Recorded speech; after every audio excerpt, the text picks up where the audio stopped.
Dr. Trueblood, if you're speaking, I can't hear you.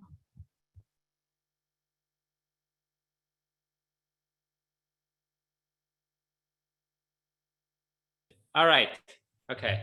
There we go. I apologize. You know, after doing this for a year and a half, you'd think it would be a lot easier.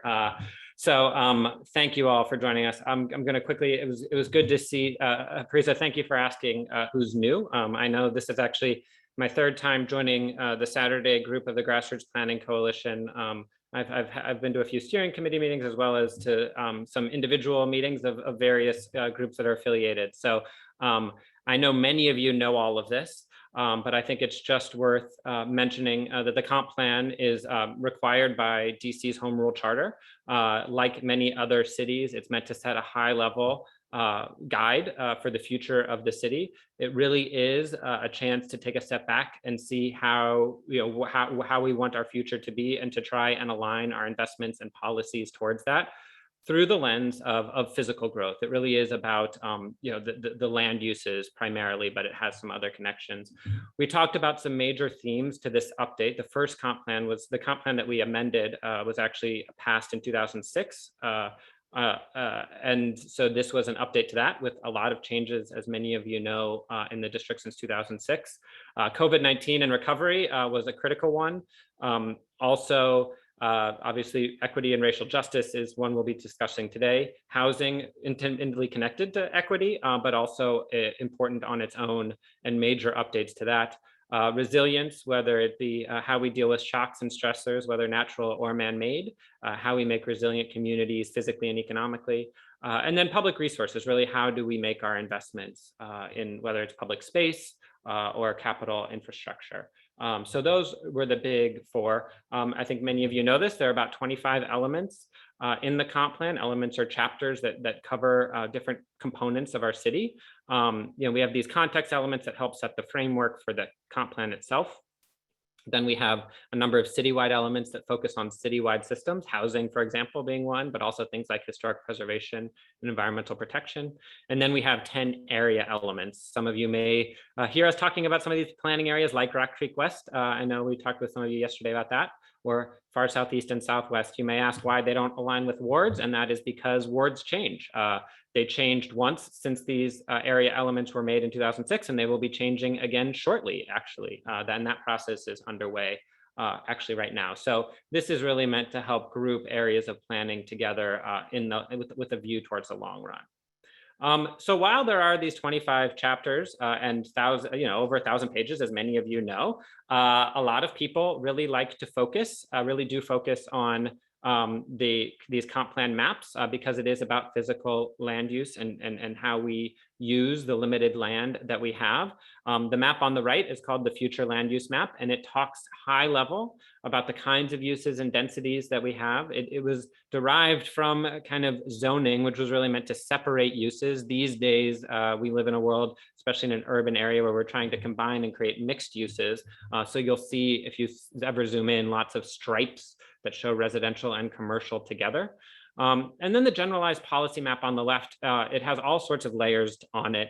This highlights some of the new layers that were added, which talk about, in blue, resilience focus areas. Those are primarily areas along waterways that will likely be affected by sea level rise and climate change. There is the kind of darker red are future planning analysis areas, where we're seeing areas of changes in future land use and potential density and housing in many cases. And then the very light red is the future District of Columbia, with the area outside of that being the future state of Douglas Commonwealth, which we thought it was important to add to our maps to show people where those areas would be. So the comp plan, what does implementation look like? This is a great question. So for those of you who don't know, it was many years in the making. The mayor put out a public review draft in October of 2019, which feels about a lifetime ago. We received public comments back in February, just as the world was beginning to change a little bit. The plan was submitted in April to council in April of 2020. Council had hearings, I believe, in that fall period. I can't remember if it was October or November, and then marked it up the spring and passed it in the summer, and it became official law after NCPC and congressional review on August 20th. The comp plan guides lots of things, like how we do investments, and how, it's meant to help organizations and landowners, but there are a few really strong direct connections in the comp plan. Zoning cannot be inconsistent with the comp plan, which is, I think, one reason why the land uses are so important. It's important also to note there's that double negative, which is interesting. Not inconsistent can become murky about what that means. The capital improvements plan should be aligned with it. And so we've created processes to make sure that as we prepare the mayor's capital improvement plan, we align it, or we look at how it aligns with the comp plan. Executive and legislative decisions should be aligned, and then small area plans obviously are meant to fill in more specifics of what's in the comp plan, given the comp plan cannot get into that kind of detail.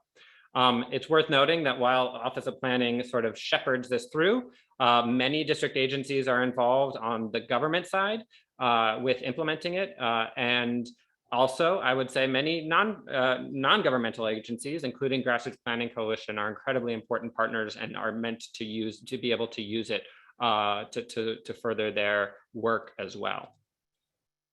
Racial equity, I think it goes without saying here. I think this group knows, but I know there are new folks here, that the district has historic policies that furthered racial inequities, that were racially discriminatory, that created segregation and inequitable outcomes by race in our city. On the map on the left, you'll see we don't have, there's a policy called redlining that was in the mid part of the 20th century that really made it very hard for people of color to get credit in many of the growing suburbs at the time. There were maps that had red lines in neighborhoods that were predominantly Black that made it hard for those neighborhoods to get credit. We in district, I don't think we have a map with the red color. You can see those in other cities, but we have this map, which is a similar idea, which shows which neighborhoods people could get credit in for housing in the 1930s. So it seems, if you look at that compared to some of the outcomes that we see today by race, whether it's income, whether it's public health outcomes, whether it's public health outcomes like life expectancy, you see a very strong correlation between those two. So we continue to live with the effects of direct de jure segregation and racial injustice. I'm sorry, Director Trueblood. I'm sorry to interrupt. Could you increase the size of the slide if you hit use slideshow? I think a couple people mentioned that they couldn't see it very well. Just a quick question. Are you looking at the notes section? Do you see below? Yeah. Does it say slide of 17 or 21? Okay, so I was worried that you were looking at the wrong screen. Let me see, or that I've shared the wrong screen, I should say. Let me see if I can do it this way. I apologize. I know. Here we go. How's that?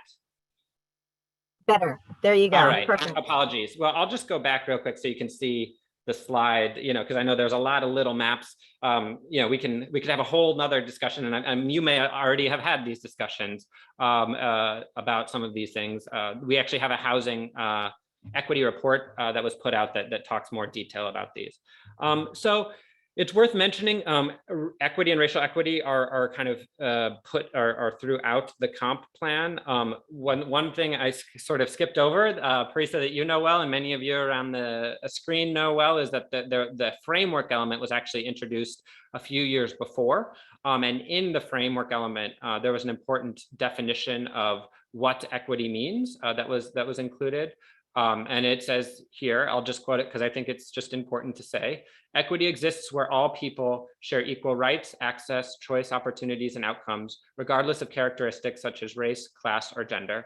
Equity is achieved by targeted actions and investments to meet residents where they are to create equitable opportunities. So that is broadly equity, which speaks, I think, as a broad umbrella, specifically around racial equity. As an outcome, the district achieves racial equity when race no longer determines one's socioeconomic outcomes, when everyone has what they need to thrive no matter where they live or their socioeconomic status, and when racial divides no longer exist between people of color and their white counterparts. So this language actually has been in the comp plan for what is that, a year, 2 years? I don't even know anymore. But a little while, and I think, you know, I will say, I believe the Grassroots Planning Coalition, I think you all, it wasn't the exact language, I think had a hand in helping make sure that this language was included.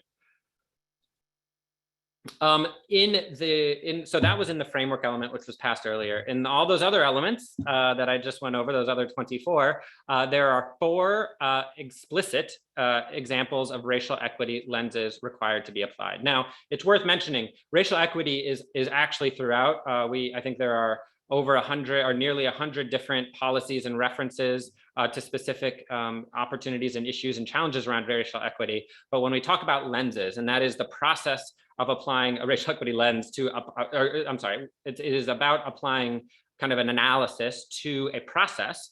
There are 4 that are explicit. The capital improvements plan, which is our 6-year capital budget, zoning, housing, and small area plans. Zoning, so you'll see here on the right, hopefully it's large enough, and I apologize if it's too small. It charges the Zoning Commission to evaluate all actions through a racial equity lens as part of its comprehensive plan consistency analysis. You'll remember I said earlier that zoning cannot be inconsistent with the comp plan. So the consistency analysis is something that the Office of Planning does on behalf of the mayor that looks at whether a proposal, and this could be whether it's a PUD, map amendment, or even just the zoning code itself, is not inconsistent with the comp plan. And so as part of that analysis, which looks at all sorts of things, a racial equity lens is meant to, or will be applied. And so that is something that it's as you see here, it really talks about the Zoning Commission doing that, but we recognize the Office of Planning that we have a role, and we've been working as well with the Mayor's Office of Racial Equity on that analysis, as well as on the training of the Zoning Commission for those elements. The capital improvements plan, I mentioned the 6-year capital improvements plan. So this is part of the budget that goes every year. These are capital investments, roads, schools, libraries, things like that. So there's policies that already require alignment, but in the approved comp plan, it says we must use a racial equity lens to evaluate how the district's major capital projects advance or detract from the goal of advancing equitable development. The Office of Planning, once again, with the Mayor's Office of Racial Equity, is working on this. So the Office of Planning is working with the Office of Budget and Performance Management on the overall alignment, but with racial equity as an important component. And so we are working as the budget is actually, you know, we just passed the budget and the mayor is beginning to formulate next year's budget, and this will be a part of that process. Housing, it's important. Housing in the district must also be understood through a racial equity lens. I showed you the map earlier. I think housing and segregation are one of the most important components of addressing racial equity in our city. Already when in 2019, I mentioned there was the housing equity report that talked about some of these challenges, talked about disparate outcomes, and talked about how we as a city need to do better in terms of how we produce housing, where we produce especially affordable housing, and how to address that. And you see the mayor actually set a goal in the long run of 15% affordable of all units in each of the planning areas. 15% should be affordable. And to get there, she set goals by 2025, which include significant production, especially in Rock Creek West, but also Rock Creek East, as well as Upper Northeast, and significantly more maybe than would have been otherwise. We are tracking it, and as you see, there are places where we're doing pretty well. There are places where we need to do better. Rock Creek West is a big one, and we know that was in many ways, a lot of that was dependent on the new future land use map that just went into effect. And so we'll be working hopefully with groups like you to determine how we can best produce more housing and get that housing into areas like Rock Creek West. It's worth mentioning the Housing Production Trust Fund is a really critical tool for affordable housing. And now with a really historic investment of $400 million, we think that will be a big boost and could help us really be able to reach these goals. So then we'll move to community planning, and I'll talk briefly and then turn it over to Anita, because I think this is an important piece where we will continue. We look forward to working with you on all of these. Community planning is really one that OP directly owns, and we look forward to hopefully working with you as we further various community planning efforts. The comp plan says the community planning must be conducted using a racial equity lens and consider use of a racial equity impact analysis or similar tools. Right now on the right, you see our ongoing and upcoming community planning initiatives. I'll just run through them. The dark is the areas that are going on right now: Congress Heights, Pennsylvania Avenue Southeast, and Chevy Chase Gateway. In the light gray are past planning areas, sorry. And in the red are areas that are future planning analysis areas in the comp plan. I'll just mention that there's funding in our FY22 budget for work in Tenleytown and Friendship Heights and Woodley and Cleveland Park, as well as New York Avenue and Ivy City and Deanwood. So those are areas that we'll be focusing on over the next 12 to 18 months. And those first few I mentioned obviously will be critical in terms of some of the housing goals. With that, I want to turn it over to Anita to talk about some of these efforts that are in flight and upcoming, and how we are looking at it from the lens of racial equity. Thanks, Director Trueblood, and I'm going to move through the next slides kind of quickly so that we can get to discussion. So one of the places where we're having our community planning work happen is in Chevy Chase, DC, along Connecticut Avenue Northwest. And one of the things that we're doing as a part of that work is really considering, a piece of the racial equity lens is about disaggregating data by race in particular. And so you see there's information here about the demographics. In addition, we, for both Chevy Chase small area plans, but our other small area plans underway, have been working with the Center for Urban and Racial Equity to give us some advice and technical assistance about how we do this work. And so a key part of this disaggregation of data has been around who's participating in the planning activities. And so we did some of that disaggregation related to a visioning survey.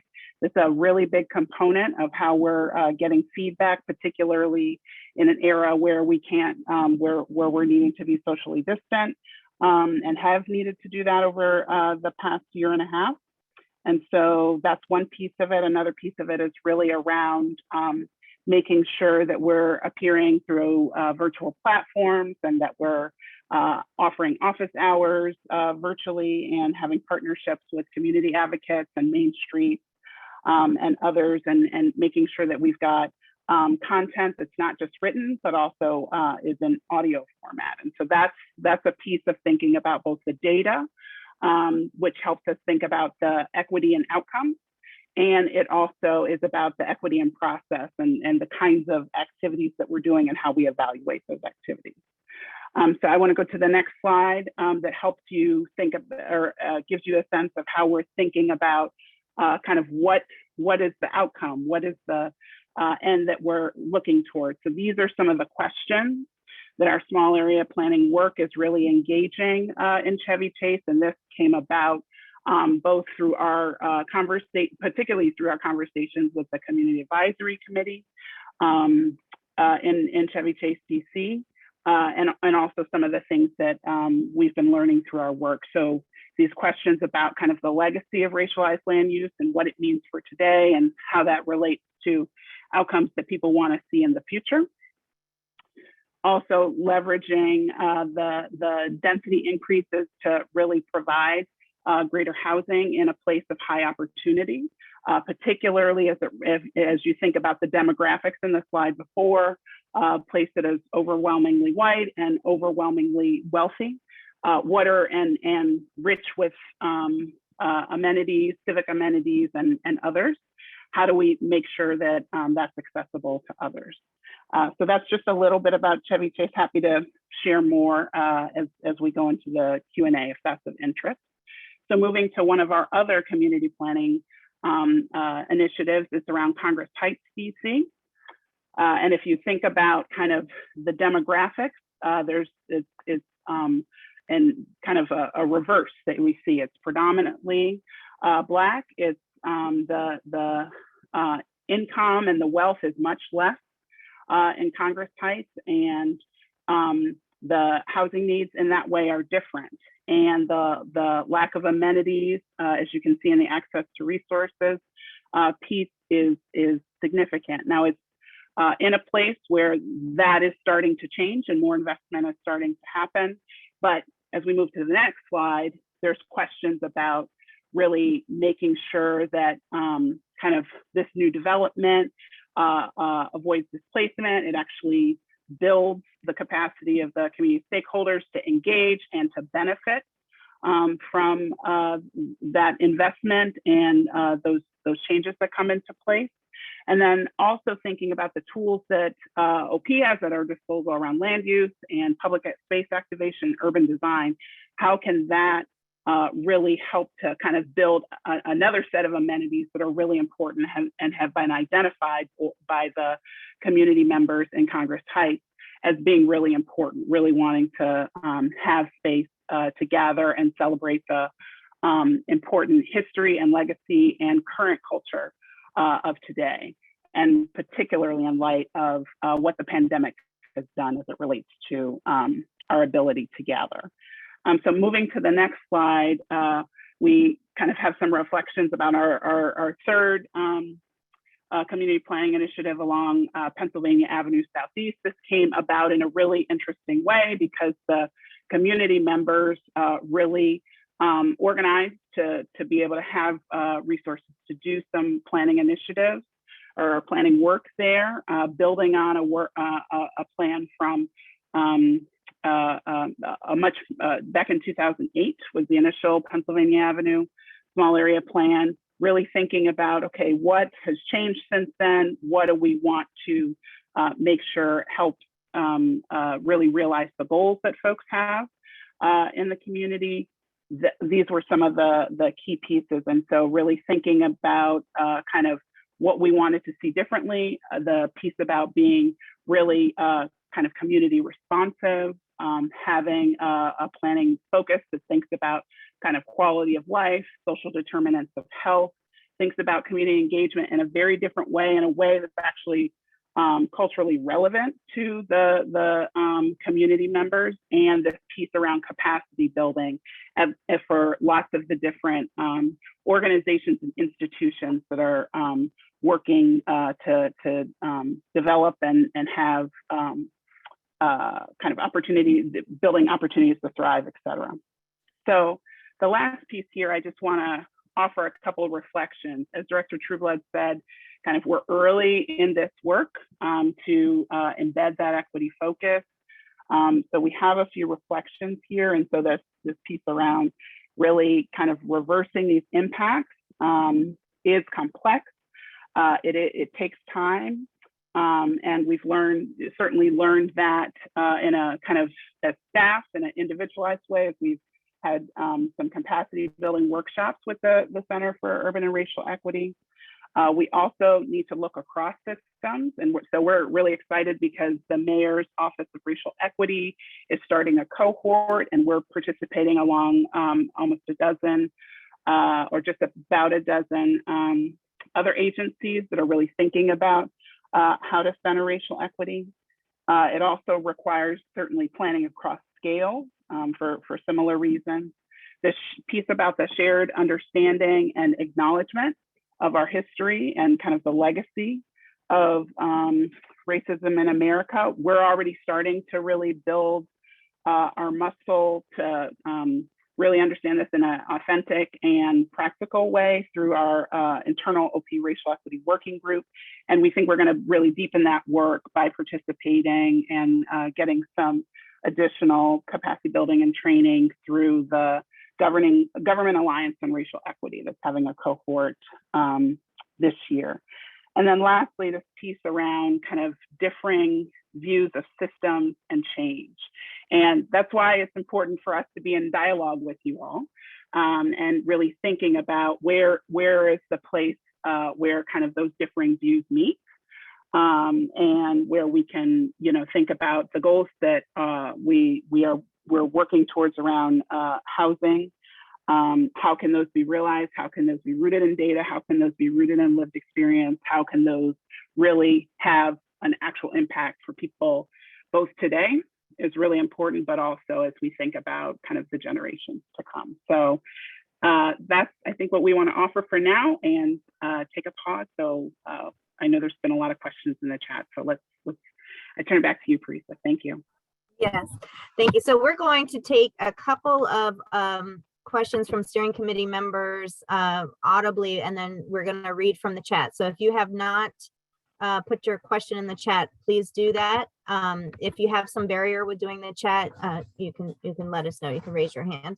But I did want to just ask first, could you clarify, I know this is the first conversation, just so for everybody we can feel comforted that we don't have to say everything right in this moment. What is the process? What are you doing? What are the steps? What is the timeline for finalizing this? And how will we have a chance over the course of that timeline to help shape the final approach? Maybe I'll take a first shot, because I think, this is a lot of different things. And I think, we do appreciate starting this conversation early.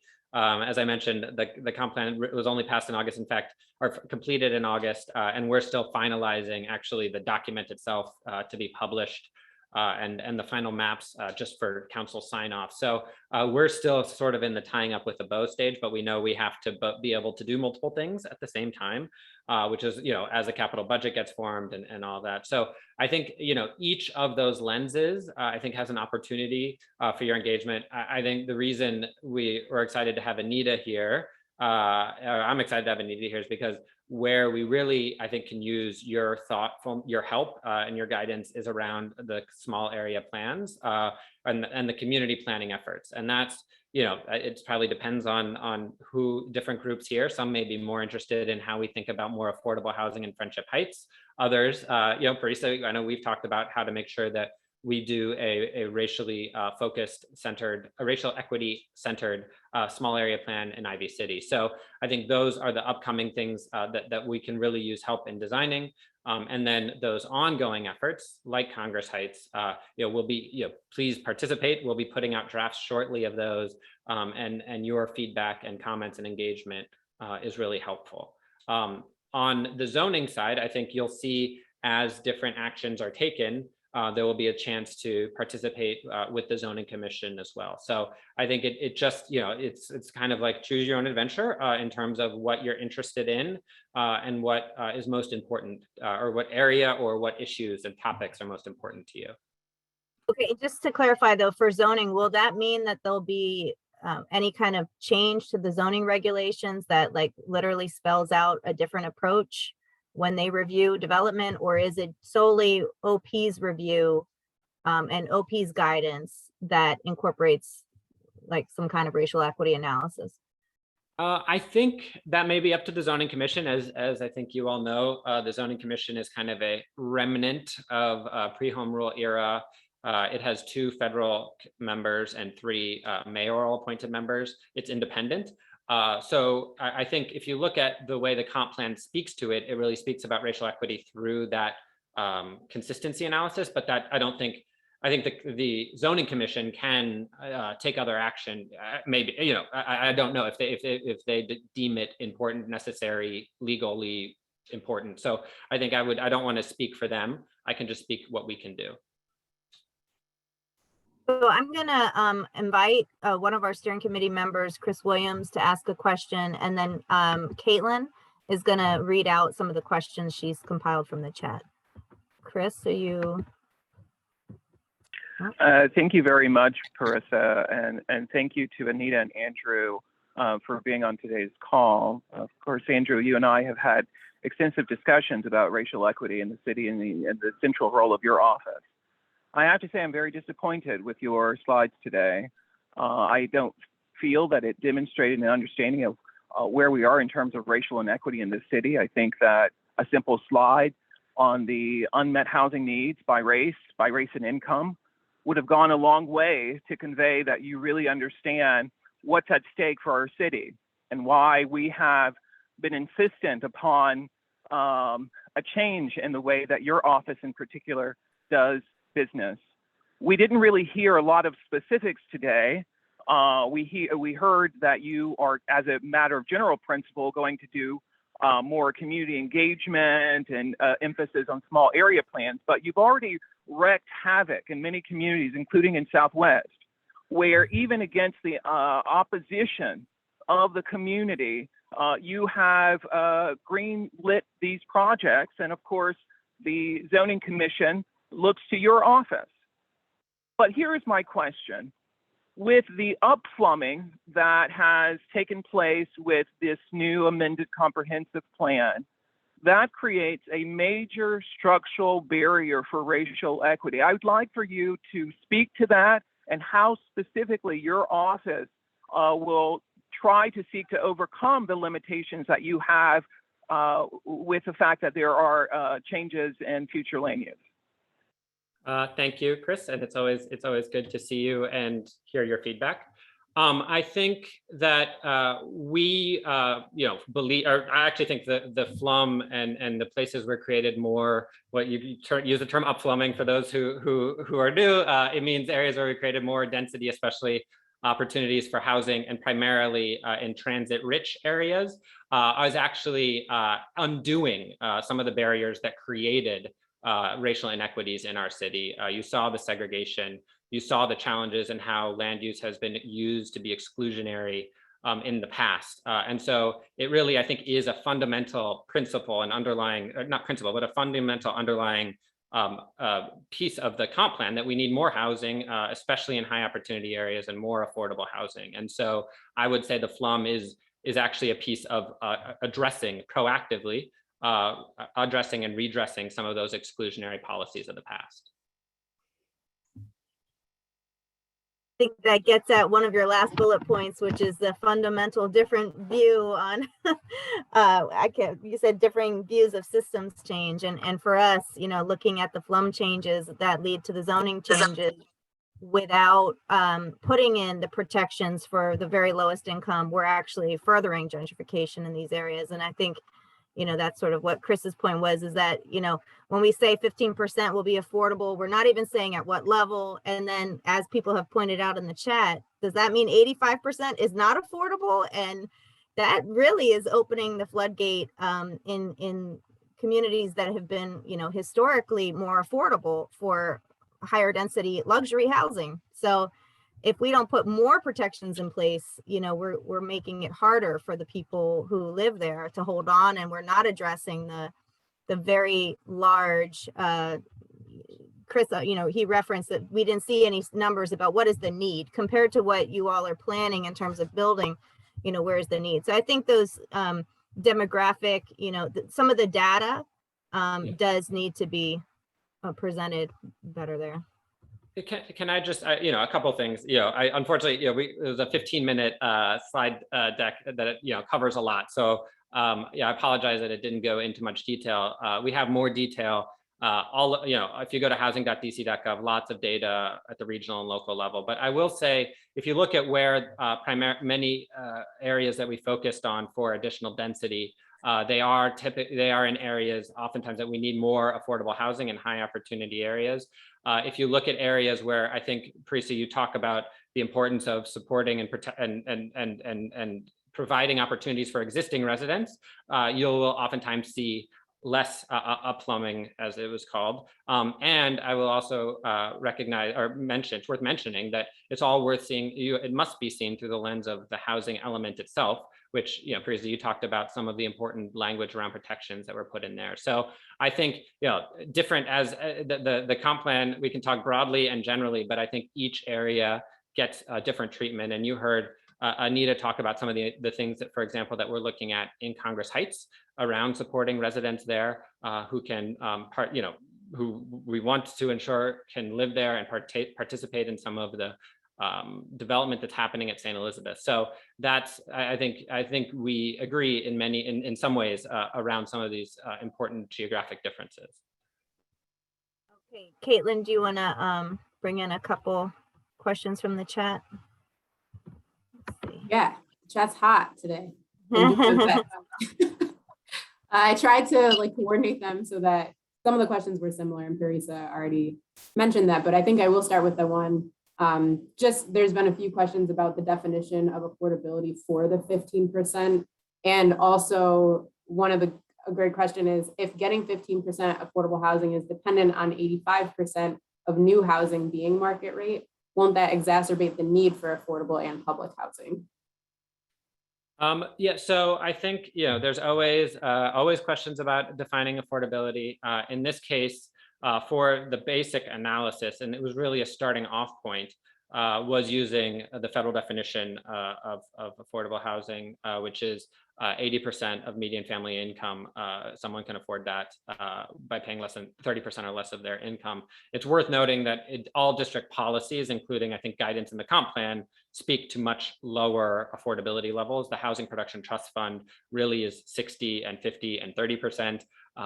Land dispositions of DC government property are at 50 and 30% of MFI, so and lower. So I think that 15% is just a high benchmark. It's just a high level goal, and it's really it's a floor. It's meant to be a floor. If we can achieve it, that would be great. It's not meant to be a ceiling. It's not meant to say that if there's a place that has more, that we have to drop in more other types of housing or market rate or unrestricted housing.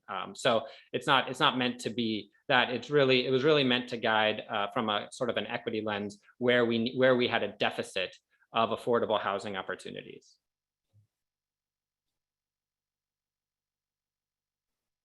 Okay, and just for clarity, I'm listening, but also trying to still pull from the chat. So if people have follow-up questions or thoughts or comments or critiques, please put them back in the chat and I'll try to pull them out. I can't really do both at the same time right now, so I'm not going to be actively responding. Thank you for that. So the next question, another kind of topic area that came up is, would you say increasing the stability and level of wealth at the African-American population is a goal of the comp plan? And similarly, explain in what ways African-American communities will benefit from the current comp plan. So, and maybe Anita, I don't know if you want to speak to this a little bit, especially as it relates to some of our area planning efforts. But I think, as I mentioned, the comp plan speaks first and foremost to how we use our land, but we recognize that there are links, inextricable links between land use and outcomes. And those outcomes can be wealth, income, educational attainment, public health. And so that is really embedded, I think, throughout the comp plan, recognizing that in all of those different metrics, if you will, all those different outcomes, we have disparities and disparities by race. And so I think what it means for us in the Office of Planning is, as we look at different areas, how we look at Congress Heights, obviously, as you maybe hopefully saw from Anita's presentation, would differ than how we look at Chevy Chase. Chevy Chase might be the creation of more opportunities for lower income residents or potentially residents of color. Congress Heights, it might be more, how do we support longtime residents, especially as development might be coming in. And so I think that it sort of guides those efforts as we look at different plans. Anita, I don't know if you have more that you'd like to add. Yeah, I would just say, and there may be folks who've been participating in the Congress Heights Small Area Plan and the Pennsylvania Avenue Small Area Plan. That's been an explicit conversation from the beginning. So we're talking about vision and goals, and now at a place where we're talking about recommendations for the Small Area Plan. Now, it's true that that is a place-based conversation that we're having, but I think there's many things that can come out of those recommendations that we can think about for other parts of the district that are similarly situated in terms of predominance of Black residents and the need and the disparities in wealth that exist, and looking at some of those strategies for folks in other parts of the district to look at and think about whether or not those recommendations are relevant and could complement the kind of recommendations that would come from those specific communities. I want to, as Caitlin's pulling the next question, can you say, outside of the 15% housing goal, has the Office of Planning identified any specific racial equity goals? Or would you say that whatever goals are articulated in the comp plan are the goals? And I'm asking because, you know, it's hard, I think, to put together a plan if you're not clear on what's the outcome you're seeking. I did say to you, I was interested in hearing, you know, from your standpoint, what will be different once you finish this process of implementing this racial equity lens. You know, what will be different? Because I think our fear is that it becomes, you know, more jargon, but results in the same outcome, because either because the belief system is that this is somehow good for people, or because the political will is not there to really shift. But we want meaningful change. You know, we want to stop the displacement of Black and Brown residents. We want to address the significant harms that have been, waged at the hands of the government policies that you did mention over generations. We want to, heal the wealth gap, the racial wealth gap. So have you all identified, I guess, those types of goals and articulated them, I think, in more detail? I'll have maybe two answers, and I also maybe Anita, just feel free to jump in, please, because I know you worked on one that I spoke about, which is so the goals, as far as specific goals, I would say that the housing equity goals, that 15% is more of a guide that got us to the numbers that you saw for the 2025, and so those numbers are really, I would say, an important goal. You also, in the comp plan, there are goals around affordability levels that I think you all are aware of. But for the most part, I would say the comp plan speaks to policies and goal and like strategies that we seek to implement. And I know Anita's team worked on putting that policy crosswalk together for equity and racial equity. So I want to speak to that, or maybe I'll see if Anita speaks to that, and then I can come back to the question about how this will be different. So I think the breadth of the goals that are listed in the equity crosswalk do kind of speak to that. One of the things that we're doing is really trying to examine what are the kind of racial equity goals that we can set as it relates to, and that's why we focused on the lenses that we did. And there's a piece of what we expect to do through some of this kind of cohort work that I spoke about that relates to health, right? So we influence health through land use decisions. We also are home to the Food Policy Council, and so there's resources and policy we can think about there. So what we're trying to do is think about what levers can we pull that we have predominant influence over that could also make a change as it relates to health, as it relates to transportation. Well, I would welcome conversation about wealth, because that's a challenging one for us to kind of get to. We're trying to get to it through housing and kind of a number of other things. And also kind of civic resources. We have an influence over that through some of the capital improvements work that Andrew talked about. And so we're working to kind of think about what are the levers that we can pull, and what would we want to influence as it relates to some of the goals. Thank you, Anita. Yeah, I think a couple things that are different, but before I get to that, I apologize. I think really critically important goal around housing that I haven't spoken to here is the goal around preserving all existing affordable housing. It's worth mentioning, we talk about production of new or preservation generally, but there was a housing preservation strike force that happened a few years ago that is working towards that, and there's a housing preservation fund that's working towards that as well. So it's worth mentioning, especially if we talk about longstanding Black communities or Black residents, that those are oftentimes really critical goals and tools for that. I think what Anita highlighted that's a little bit, that is different, importantly different, is looking at racial equity from all of these different outcomes and systems. Looking at public health equity is something that has never really, we didn't do, certainly in the way that we're doing now, if at all, before. Looking at how there's the intersection between transportation access and equity, opportunity for or access to food, or to not only to food, but to jobs and economic opportunity. And so I think all of those different elements, those different components that kind of create in the past negative outcomes, hopefully in the future positive outcomes and less inequity, those are all built into what we do. It's worth mentioning. So that those are the outcomes piece that we're thinking about as we do planning. But the other one I think it's important to mention is the process piece. It's equity is both a process and an outcome. And so doing things like working with you all earlier on, for example, as we think about IB City small area plan, to make sure that we do it in a way that reaches as many residents as possible, and continue to try and improve our ability to make sure our processes are racially inclusive is really, I think, critical as well. Thanks. We just saw in the chat ANC Commissioner Sabrina Rhodes from Ivy City asking about being included in that. So I'll take that as a yes, and we'll have a meeting, I'm sure, to follow up. I'm gonna ask Reggie to unmute and ask his question. I know Caitlin is flooded with questions in the chat, so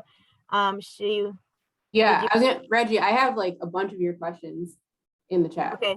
So I don't know if it's different, but I was just going to try to get through a couple of the other ones too. Still them? Okay, go ahead. I think Reggie's still muted, so go ahead and.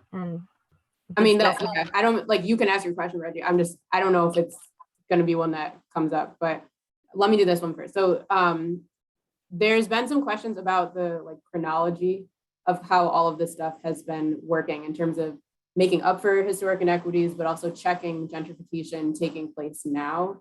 And so the main question, one is, what about checking the gentrification taking place now? And then a couple other questions relate to the timing of implementing these standards. So one was, did I hear correctly, the mayor would put money in the fiscal year 23 budget for implementing racial equity standards? And if so, isn't there a disconnect between advancing planning to implement the FLUM changes and making sure that land use and development achieves equity goals? Relatedly, there's a question that talks about what official policies or goals during the past 15 years under your predecessors have driven the racial displacement and loss of the 19,000 Black residents from our city, but we know it's way more than that. And just discussing how unless these are identified and acknowledged, there can't be a reversal. Okay, I'm gonna try and answer those, but please tell me if I miss anything, and maybe I can do one more question after this. There was a question, and now I forget the first one. I'll answer the second one when we come back to the first one. The second one about the budget, just to be clear, I was speaking more to the process of creating the capital improvements budget requires a racial equity lens, and so we are implementing that. As it goes to implementing the future land use map changes, that is primarily through our small area plans, which also, as Anita mentioned, will have racial equity lens to it. So I think we will be sort of applying these to each of the things. I didn't necessarily mean to say, if I did, that we don't really need the budget money to do these things as part of the process. So those are happening. As it comes, I think, to questions of what's happening and different changes in different neighborhoods, I really think the comp plan does a good job of laying out the challenges and opportunities. We both know we need more housing. We need more housing. We need more housing, especially affordable housing, and especially deeply affordable housing. And that is something that we know is important.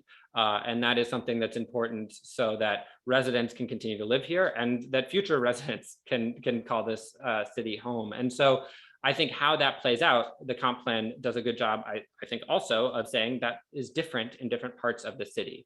What that means in a place like Chevy Chase is very different than in a place like Congress Heights. And that's why we're excited to do these different planning efforts, to look at these different different areas and to see how we can address these in different ways.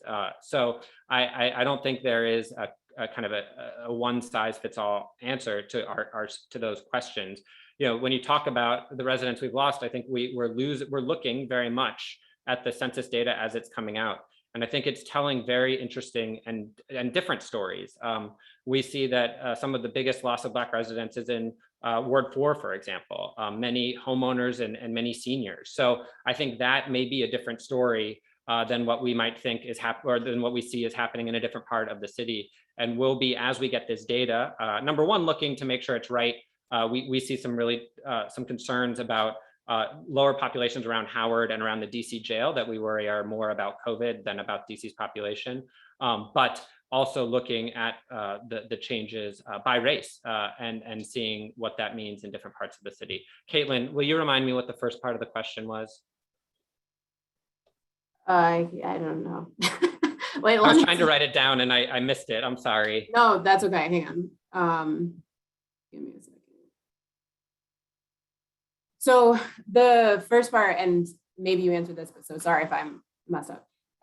One of it was talking about reversing historic inequities and checking the gentrification taking place now. And then the other part that maybe you're speaking to that you missed may have been the implementation of the standards in the fiscal year 23 budget and the disconnect between advancing planning to implement FLUM changes and making sure that land use and development achieves equity goals.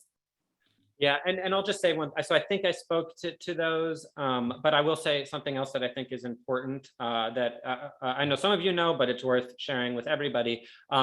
Where there are major future land use map changes, you see there those align with what we call the future planning analysis areas that I highlighted.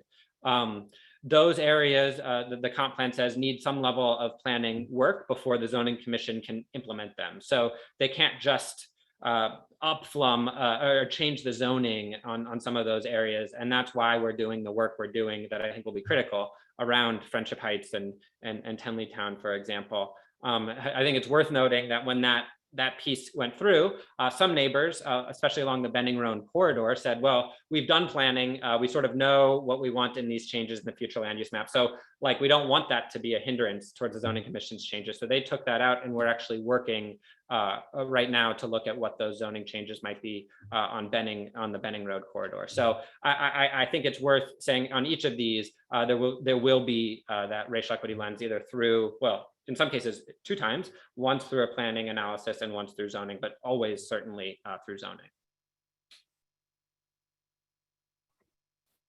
Okay, I think Caitlin, you're going to get one more question in before the director has to leave. But I just wanted, you mentioned that the displacement, the census numbers were showing displacement in Ward 4 of different populations that we might have thought about before. And it just reminded me then again why that policy in the comp plan around creating an anti-displacement strategy is so important, because it talks about really, doing an analysis of what are the forces of displacement. And there's multiple forces of displacement, right? It relates not just to, there's the housing preservation stuff, the loss of public housing, there's forces shaping, the loss of homeowners, et cetera.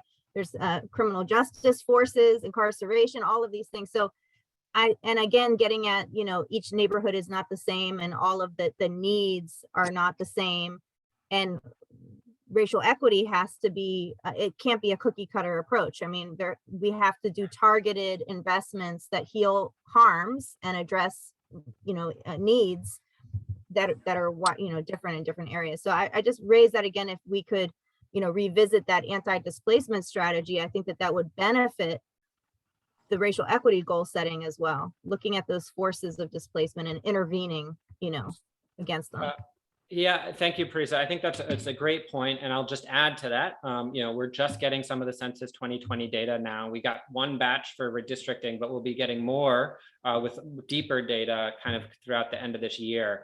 And I think that could be really important, valuable data for us to use for that, because it'll be more updated, even if we have some concerns about certain places and undercounting. But I think that could be an important jumping off point for at least just looking at change in population. We don't know necessarily what causes it, but it at least starts the questioning and starts the investigation in that analysis. Caitlin, do you want to do one more? And then after you guys leave, we'll talk internally about how to get you all these questions and how we can follow up with you.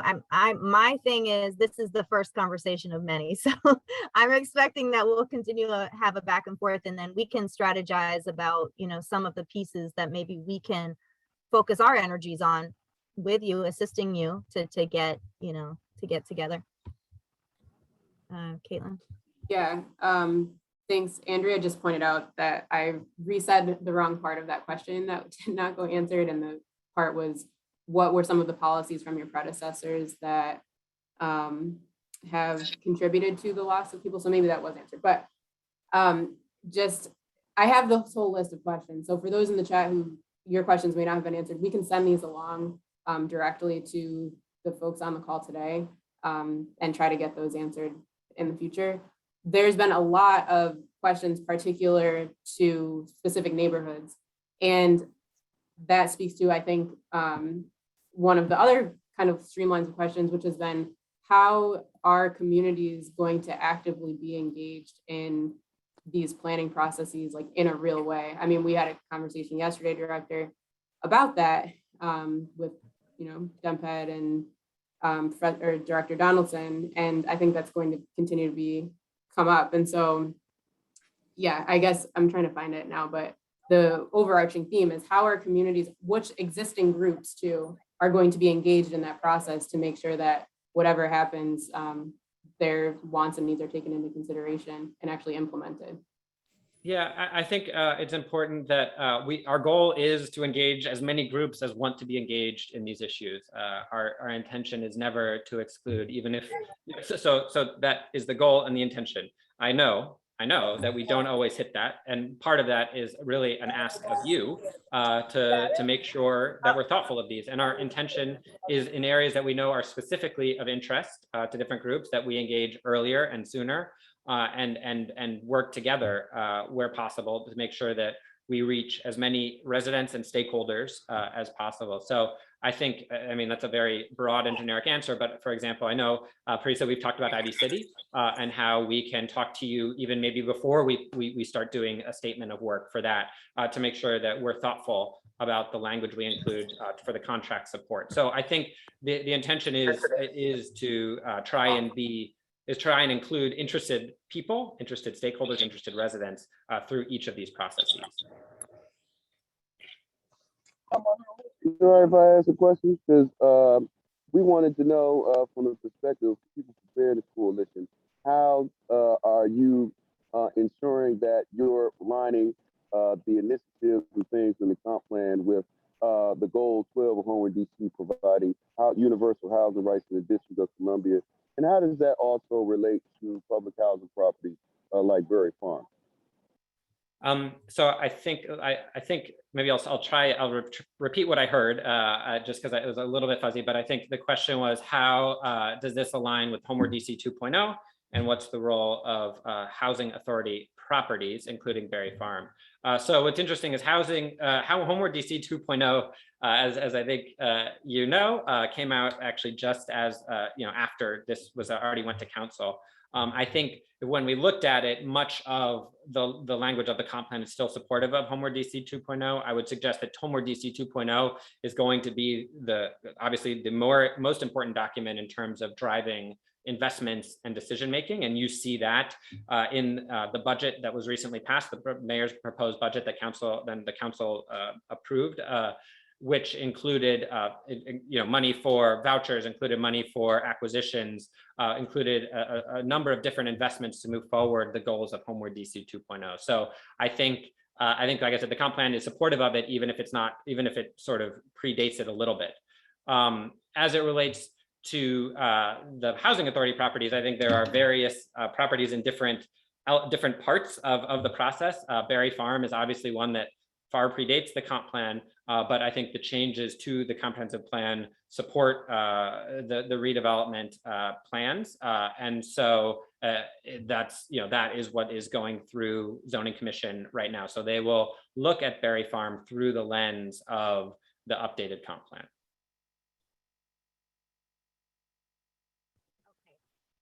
Recognizing that, I believe, unless you're able to stay longer, I believe you've told me that you have to leave at 2, so it's All right, after yeah, 2. So we have your commitment to return though, is that correct? you do. Okay, and so we will send you these questions, but let's work together to make sure that the next conversation that we have, moves the ball forward. And maybe you can answer some of the questions in writing and we can share that with folks ahead of time. Any I thoughts think on that before?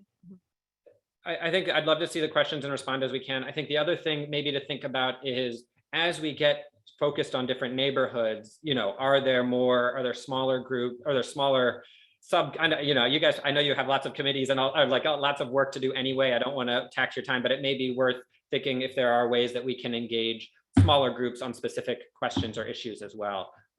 So I think that's something, we would love to talk to you if it's of interest to you. Yeah, we would. And I think what we'll do is, spend a little time today talking with the folks that are on the call about that and their thoughts on that, and then make a proposal to you about how we might do that. If it would be ward level, if it would be issue based, if it would be planning area, but because there's multiple ways to do it. But yes, or neighborhood level. So again, I thank you for spending some time with us and look forward to the continuation of this conversation. Thank you. Thank you for having us. And hopefully maybe next time we can do it in person again. Okay. Hey. Thank you all. Bye. All right. Take care. All right. So I am going to,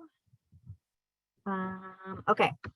So folks, I would like to hear a little bit of reflection on that. I think, obviously we knew we weren't going to go into this and get a presentation that met our standards and everything that we wanted to hear in terms of implementation of racial equity in planning and zoning. But I think we're committed to seeing this through. One member had emailed me, are we still meeting? I thought we finished the comp plan. And I said, no, now we're on to implementation. So as you see, this is where it really gets important, right? Because we have words in a document, we need real change. So I'd love to just open it up for a little bit of just reflection. And of course, we'll be looking at all of your comments in the chat as well. And then we're gonna get a presentation from Chris Otten about how to actually look at the zoning calendar, see what is happening, which projects are on the calendar, and how to look at those documents and start to get involved at that level. So if folks want to just either raise your hand visibly or with the emoji thing, I will call on some people. Jean, go ahead, and we'll just try to keep it brief, but I'd like to hear some feedback. Yeah, I'll be real brief. He said the numbers are important. So for Ward 3, that's 1,990. Did anybody get a sense of who's keeping track, who's counting, who cares that we don't see it arriving at 1,990? And where was the zoning board when we proposed possibilities for large chunks of that goal to be met? Did anybody get more information about that than I heard? I don't think so, but I think that's a great their numbers back in their face and say we don't, it doesn't add up. And I know the Ward 3 group has been saying that, and we need to figure out ways to amplify that more. Reggie, do you still have your hand up from before, or is this a new hand? No, that one's new. Okay, go This ahead. one's new. I asked a specific question of Trueblood. It actually goes with that previous question, but we specifically want to highlight Goal 12, which talks about providing leadership in providing housing as a right in the entire country. So this means that we have to have concrete determinabilities of how people of low income are to access general subsidized housing. We want that to be in law.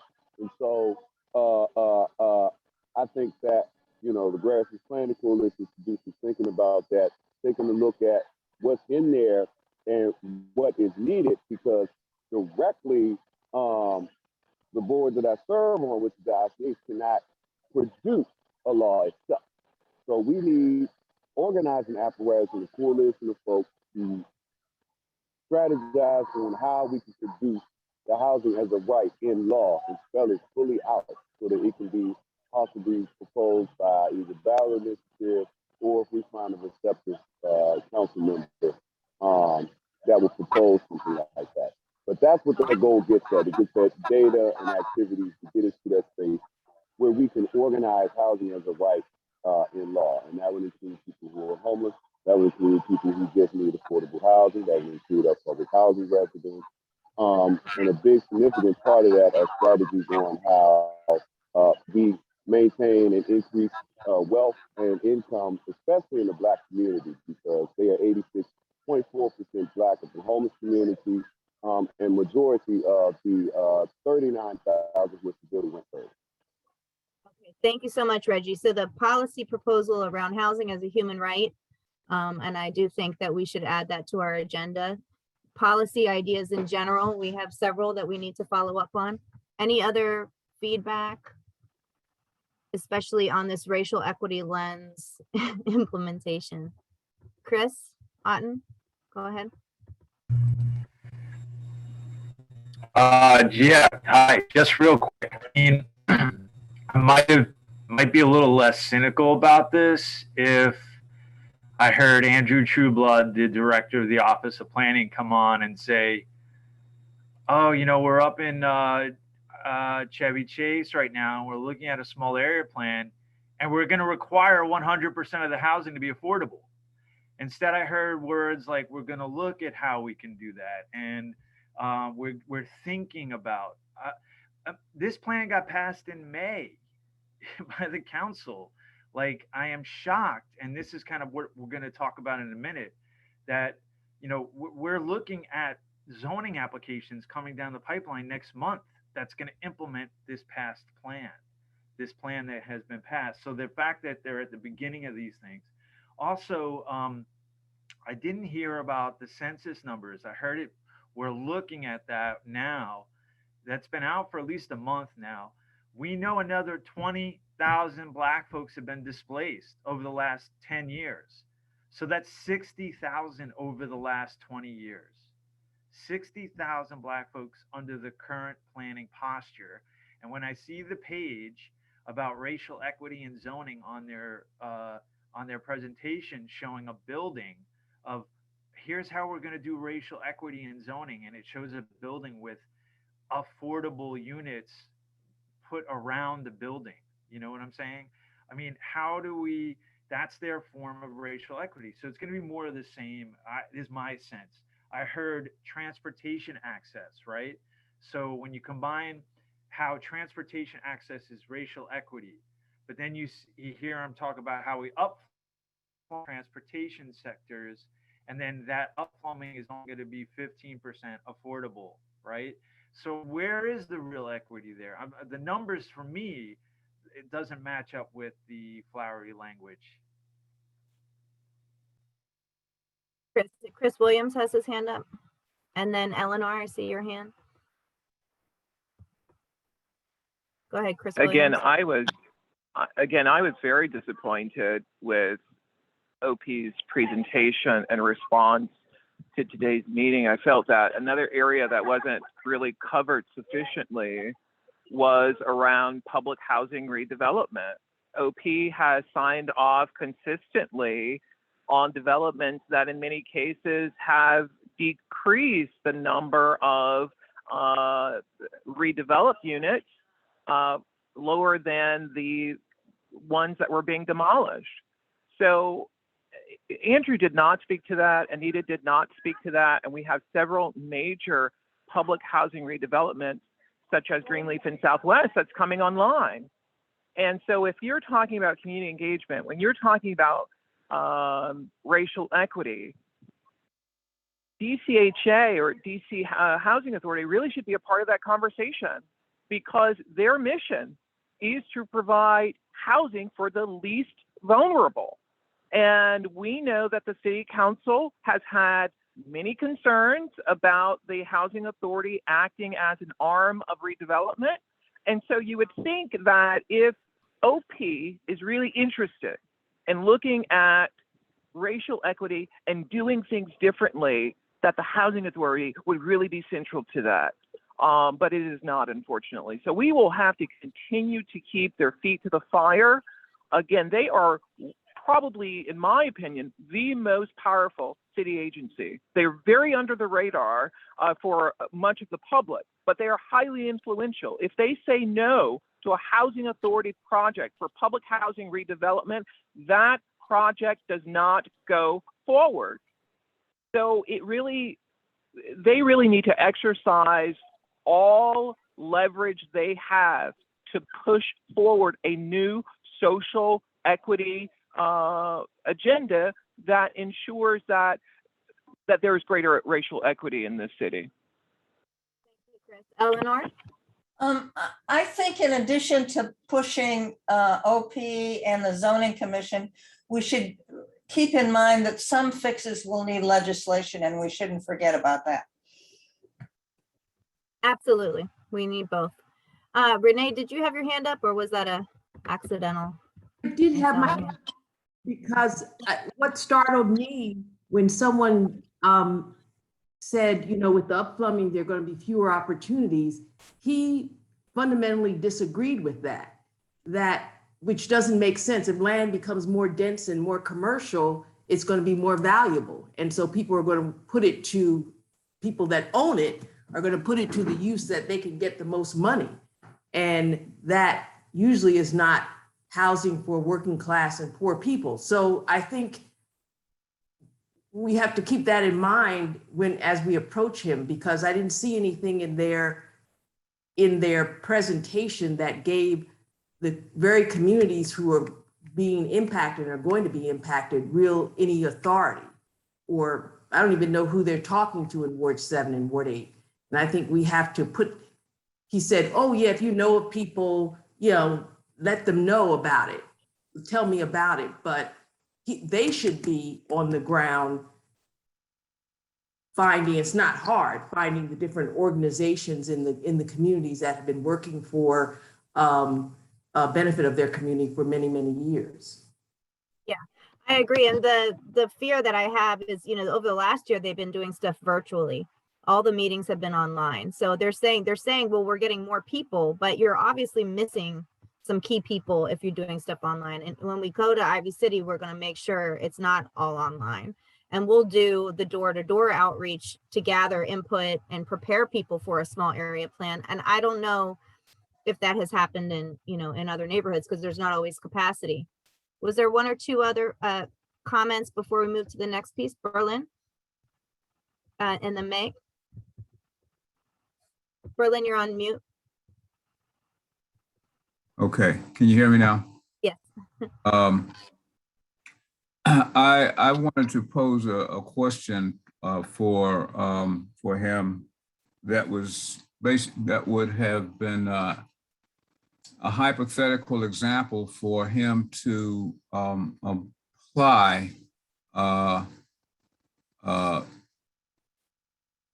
case where, for example, it's a done job now, but in terms of Berry Farms, I wanted him to give an example. If that were not history at this point, how would this apply to the residents there, which are gone? But I want you guys to realize that all of us here have been in the city for the last 10 years, and we have seen the growth, the overgrowth, if you will, of condominiums and so forth, throughout the city. They have taken over the land, and other projects, are ongoing and or finished. And this compensation plan is too late. So I'm wondering if you guys agree with that. That's it. Yeah, well, I agree with the idea of saying, here's an example of something. How would you have done this different now? How would it be different now? That's what I was trying to get at with these questions. And honestly, with Berry Farm, we pushed back at all of these recent zoning hearings saying, you haven't implemented the racial equity lens. That is a new requirement. Plus, at least put a guaranteed right to return for Berry Farm residents in your zoning order. And they said to us, that's outside of the authority of the zoning commission. And we said, I thought you were doing things differently now. Like, you can't just keep saying like, oh, we're doing a new racial equity thing, but then you behave as though, so we're still fighting. That's part of the reason why we're having this meeting, because we saw in practice, they are trying to move forward. And that's what Chris is about to talk about with development, doing the same thing that they've always done. Nothing has changed yet with all this talk. So that's why this group is so important, right? Because if there's not a group pushing them, it's not going to be significant change. And we're going to have to push them from every angle. Meg, and then we're going to move in, I think, to the next part of the discussion. My question is, could we legally limit the availability of new affordable housing to those residents who've lived in the city for the past 10 years, so that we don't find ourselves in a situation where a lot of new people are coming in and quickly sucking up all of that affordable housing. And I mean, that's going to be particularly important, I think, in Ward 3, where, and look, there's a massive need for housing for everybody, for affordable housing. But it seems to me we've got to give priority now to the people who've lived here and need that housing and deserve that housing, especially because racially that would make a big difference. So this is a legal question. Yeah, well, let's look into that. I mean, I think part of it is, I think that has been done in different ways, but not, it has to be done carefully. Like, how do you advertise it? Who do you support with getting signed up for things, all of that. So yeah, let's look at that question. Talib, I'm going to let you be the last comment here, and then we'll move into the presentation. Yeah, thank you for that. This is my first meeting with this group. So I'm going to apologize in advance because it's not my intention to offend anyone. However, one of the things that keeps rubbing me the wrong way is that we continue to buy into this language that seems to be going around the country now, about racial equity. And what it's doing for me, from a historical perspective, you're putting cream in my coffee. This whole idea of racial equity, what it actually came out of was the continual struggle of Black people to gain equal rights. And I don't want to continue down this same road of buying into their language because it's too broad. I've been fighting these battles, with OP for a couple of decades now, and nothing has changed with them. And I don't think anything that was presented today offers me any hope that it's going to be any different. I've worked to develop main streets, and I've also worked to destroy them because I find many of them to be racially insensitive.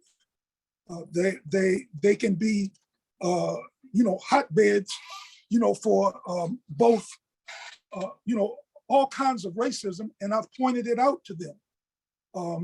And it hasn't changed anything. So I'm going to do my best to attend some of you all's future meetings, but it would be with the understanding that I don't want to pull any punches in this process. And so I thank you for the invitation. If I become too volatile or too warrior-like in this process, please feel free to mute me, and I'll take that you muting me with respect. Thank So you, thank Talisi. you. I'm glad you're here. And, you know, we were on another meeting together this morning, and you made a point about how a lot of this comes down to who we have in charge of the Yes. mayor's office. And it's Yes. true. I mean, the Office of Planning works under her direction. You know, all of the district agencies do. You know, we were talking about environmental justice issues and the Department of Environment, but it comes from the top. So if we have a mayor's office whose worldview is build, build, build, you know, and use shallow language around racial equity, but don't really do anything, then that's what the Office of Planning is going to do. And so we already know that that's what we're up against. We have to expose it and fight very hard for, you know, for incremental changes, unfortunately, more so than the real type of change we want to see. I do need to mention, I think I forgot to mention that Amber Hewitt, the director of the Office on Racial Equity, couldn't join us because she had a death in her family. She was planning to be here.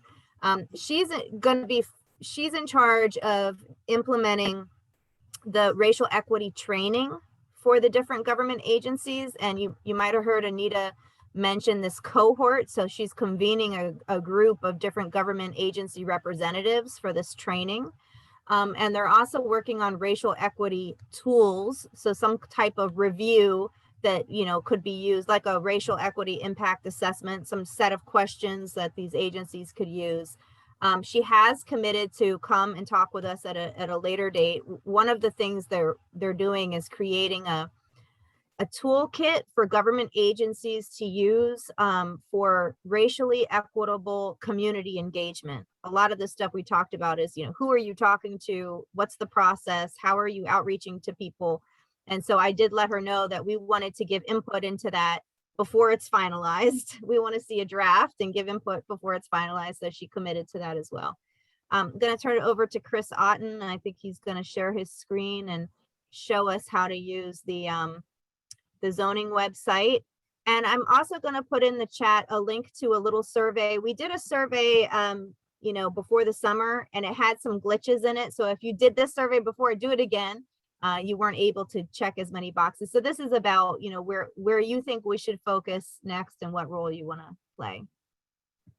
Chris, it's all yours. Chris Otten, are you there? I am here. I have to share my screen, and I'm doing that right now. Are you able to see my screen? Now I am. Yes. Teresa, can you see my screen? Yes. Yes, Yes. we see it. Thank you. Okay. All right. I'm just gonna punch in the location of this. This is kind of a first. You're doing right.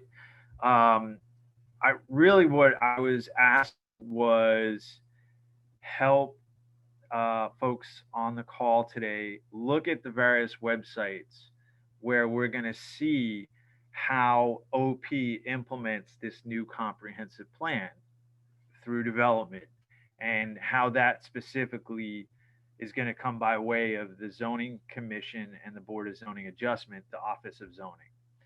Now, one of my personal goals and with the campaign, by the end of this call, I am hoping that we have 10 people out of this 60-person, 70-person call become the project checking team, where you're checking once a week as community defenders to alert the campaign, your community, others to projects, both good and bad, coming down the pipeline so that we can prepare to defend or propel projects that are coming up in the calendar.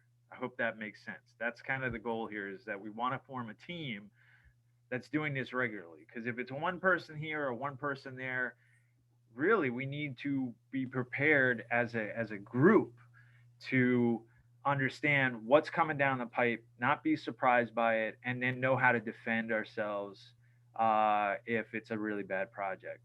So and also, you know, lift up some of the new policies that we heard about. Whether whether you dig the racial equity stuff or not, we now have a platform there to demand much more out of these deals, right? We don't have to accept 8, 10, 15% affordable $1,500 a month studios. We have a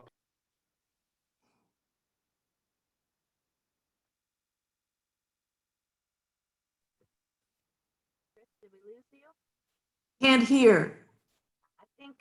I think he dropped. what just happened there? Did I? Lost you for a second. Okay, go ahead, continue, but your screen is not shared anymore. Okay, is that okay now? Yeah. Okay. I'm working off an internet connection that is through my phone. So, and I'm just praying that nobody calls me. All right. So, yes, we are here, right? So, did everybody hear the goal though? Did you hear the goal? We're trying to get 10 people to help us with this. Heard it. Right? Community checkers. Defend your community, check the projects. Okay, how do we do that? Well, so you can always go to this site, dcforreality.org/defend, as like your short list of links instead of hoping to find stuff. This is all here for you, okay? You can of course find where do you live, right? I mean, who is your ANC? What is your ward? You can do all that by going to this ArcGIS governmental website, and you pop in your address and find out who is your commissioner. My commissioner is Japer Bowes, 1C07, and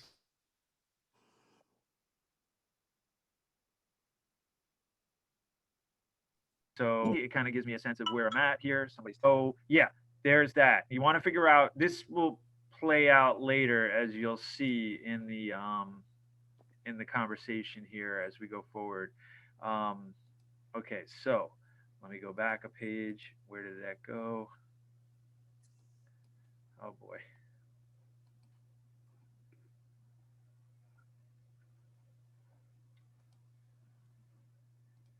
Okay. Are you all still with me? Okay, thank you. Priest, I'm gonna need your thumbs up every now and again to make sure I'm still with you, just because it's really dicey right here. I don't know why. Okay, so we're gonna go back to that page, defend. Now, again, we have some issues here, right? We have, what we heard today was an Office of Planning posture that they're just going to do kind of the same stuff, but look at things and maybe take a look at things, or thinking about certain things. The reality is, when it comes down to it, the zoning rules and the planning rules is what ultimately matters. And the Office of Planning can demand more than what those minimal rules require, but are they going to do it? And so that's where the community power comes in. I wanted to show you, I think given the timeline, we'll just focus on the Office of Zoning website today.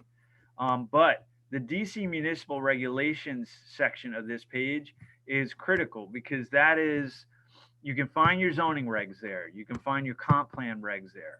You can find all the zoning notices and orders. So notices of upcoming cases, and then orders of cases that just finished and there was a written order issued. What is important about this is deadlines, of course, right?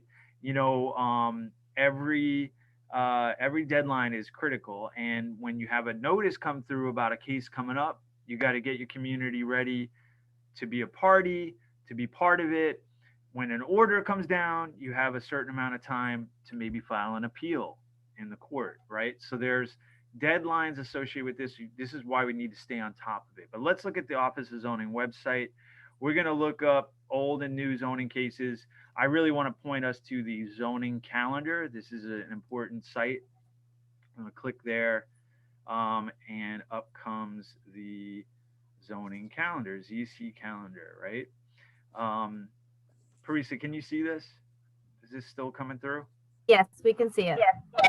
Okay, thank you.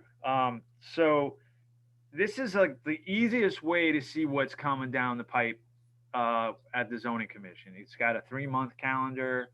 You can see when they're meeting, right? And you know, a lot of these cases have already been noticed. So if we're tracking the register, we'll know that these cases are already coming down. But let's say, you know, if you scroll down here, you can look at the monthly agenda, right? And I'm just going to pick one that I've already gone through. So this is Monday, September 27th. When you click on that, on the right side, you'll see what's on the agenda, right? And they've really gotten better with this. The Office of Zoning is probably the most elaborate website with a ton of data that's pretty easily to access now. As you can see, we're in the calendar. So what's coming up on Monday, September 27th? On the face of it, you don't know much here. And this is why we need help. You see a case number, right? And that's important. So that's what we will click through. This is case 20-2022. 20, the first number is the year it was first introduced. So this is a year ago. And then you get some case information here. So this is a map amendment in Ward 8. Okay, this is on the front line of displacement and possibly opportunity. And so opportunity for equity for the people if the Office of Planning is willing to step up. And so this is where we need to defend. It's a map amendment, which means it's not a contested case. You don't have court rights. You can't appeal these decisions readily, although we're exploring that. But you can influence what goes on here. And if you scroll down, there's like the case documents on the right, right? List these sort of things like the petition itself, the statement in support. And, you know, you can click through to these different documents. You can also view the full log of documents here. It also has, so where is this located? So this is right in the Anacostia floodplain, from what I can tell. Yeah, it's right. This case is right on Poplar Point, on Howard Road, right? So I believe this is in prep for the Columbian Quarter project, which is aptly named for its colonization aspects. This is going to be, you know, a huge building here. And what is the community getting out of this? What is the Ward 8 community getting out of this? I don't know enough about that, but this is where you would explore this, right? And you can see here, there's a transcript. I think these are actually very telling documents. You know, if you go to, let's say we click on the transcript for information's sake, and up will come up the document, hopefully on your computer. Yes, and let's take a gander at it. Okay, so this is where your investigative stuff will come in. You'll see this transcript. Now we know the case number is 20-22, right? So we can copy that and Control F to find 20-22 in the document. And here it is. Chairman Hood, okay, thank you. Let's move right. Next case is 2022, map amendment in Square 5860. And then Office of Planning steps in, Mr. Jezik. Thank you, Mr. Chairman. I'm with the Office of Planning. Property is currently unzoned. Applicant proposes to apply the Northern Howard Road zone to the site. A 130-foot building, that's bigger than downtown actually, will require mandatory zoning commission design review. High density zone would not be inconsistent. A few of the highlights, so you can get a sense of how they approach this and how they're discussing it. What's interesting here is one of the commissioners asks about the Height Act, because Howard Road, if you've been on Howard Road, it's like a 2-lane road with some parking. So it's like 4 lanes in total. It's not a very big, wide road. In DC, we have the Height Act. The Height Act is, I think, 2 times the road is the max height you can go on the building next to it. So if the road is, 40 feet, then it's like 80 feet. You can go max height on your building. But here, they're going to achieve 130 feet because they're sort of touching the Interstate 295 right away. That might get to that height. Wouldn't that allow it? Office planning? Yes, that's correct. I just want you to know we can't see the transcript document that you're reading from, but Really? we hear you. Okay. Yeah. Okay, that's a bummer. Anyway, the point is that you can click the transcript and really kind of get into these details if you want to understand how the Office of Planning is treating these different projects in your neighborhood. I'm just showing folks how to access this info in hopes that you will join us to access this info weekly and come up with, so we can come up with an alert for people to understand, hey, we got to mobilize, or we got to be there to oppose, we got to be there to support, right? Either way, it's not just about opposition. Sometimes we're going to be pushing for things we like. You can see the videos here. You can click through and see the videos. I'm sorry, I guess my click-throughs are not being shared, but that's okay. The point is that this is available to us through these links that are on this page, and I am clicking the links here. Okay. Wow, everything is very slow, but that's okay. So I want to go to this link too real quick, because this will help you. Earlier we took a look at what ANC am I in? Well, when you click on the zoning case search form, you can search by case number. So we could go 20-22 for that case that we just found, and it will pull up 20-22 map amendment. So let's go back. We want to search for, let's say, and again, everything is so very slow, but we're trying here. Oh gosh, please work. Wow. This is like 1996 over here. Okay. So we got, let's say I want to look at my ANC. Okay, what's going on in ANC 1C? Let's take a look. I'm actually really interested. I haven't heard a thing lately. All right, so here's what's going on in my ANC, right? I got a bunch of BZA cases. Oh, Ontario Road, I live right next to that. So there's a bunch of things now, and now I could click through. So like, okay, wow, this is going to affect me. I better go find out what's going on with that project. And you can click through and see again the case record. And it looks like they're looking for some relief, zoning relief here, to build a 3-story penthouse addition. Okay. Anyway, so I can go through all the documents. And the point is that, obviously for the BZA cases, a little less of an impact on your community than some of the big map amendments and the PUD, plan unit developments, that we'll see coming down the pike. So we're back to the calendar again. I just want to let you know we're at 2:50, Yep. and I know you wanted to give an update on the case as well. On the comp plan case? Okay. Let me just, again, this is available for you all. We designed this so that you can get to these regs, to the calendar, to the zone districts. This is all here for you to explore. I'm gonna pitch for those folks, maybe in the chat, who even are just beginning to get interested or highly interested. Please let Parisa and Caitlin know you want to be on a team where you can go to these links with others weekly to prepare an alert for your community, citywide. However, we could decide that later. But basically, I'm trying to find volunteers that will help us go through the calendar of cases, look at the cases, and look at the notices and help us prepare for what now is going to be lots more applications since the upplumbing went through.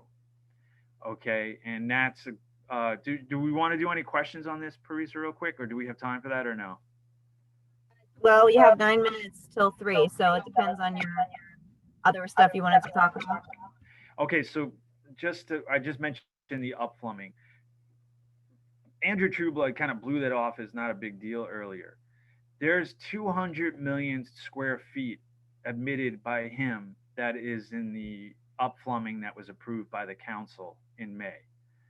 We're talking across the city, the people around this upplumbing, the communities that are near this upplumbing or in the upplumbing on the future land use map. That's what the flum is, the future land use map, will be directly and permanently impacted by these map changes. Why? Well, it allows now the zoning commission to hear applications from developers, landowners, the city themselves, all the people who have properties on the land that's in the upplumbed parts of the map, to now apply to the DC Zoning Commission and say, I would like to move my zone, which only allows a 40-foot building, to the new zone, to this new zone that's within a range of zones allowed by the new flum designation. So I'm not trying to get into too much details here, but to otherwise just say, I as a landowner or the city or speculators can come in and say to the zoning commission, I want to go from 40-foot buildings to 100-foot buildings. Okay. And so the question is, that used to be done through a planned unit development because that was how it had to be done.